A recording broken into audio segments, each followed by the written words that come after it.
અમદાવાદ ખાતે યોજાયેલી 62મી ગુજરાત રાજ્ય શૂટિંગ ચેમ્પિયનશિપ 2026માં કચ્છના દીપ થાનકીએ શાનદાર પ્રદર્શન કરીને ગૌરવપૂર્ણ સિદ્ધિ હાંસલ કરી છે.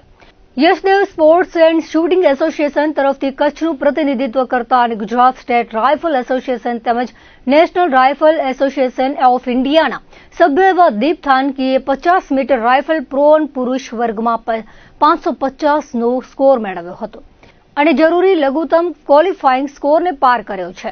આ ઉત્કૃષ્ટ દેખાવ સાથે તેમણે આ સ્પર્ધામાં એસ્પાયરિંગ શૂટર તરીકે વિશિષ્ટ સિદ્ધિ પ્રાપ્ત કરી છે.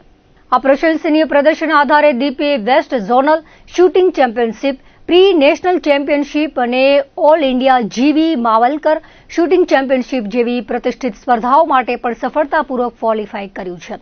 આ સિદ્ધિની વિશેષતા એ છે કે તેમણે પોતાના વ્યવસાયની જવાબદારીઓ સંભાળવાની સાથે પીએચડીનો અભ્યાસ અને સંશોધન કાર્ય ચાલુ રાખીને આ અદ્ભુત સફળતા મેળવી છે. તેમની આ અડગ મહેનત, શિસ્ત અને સમર્પણને બિરદાવીને આગામી રાજ્ય, રાષ્ટ્રીય અને આંતરરાષ્ટ્રીય સ્તરની સ્પર્ધાઓમાં તેઓ વધુ ઊંચા સ્કોર અને પદકો મેળવે તેવી શુભકામનાઓ પાઠવવામાં આવી છે.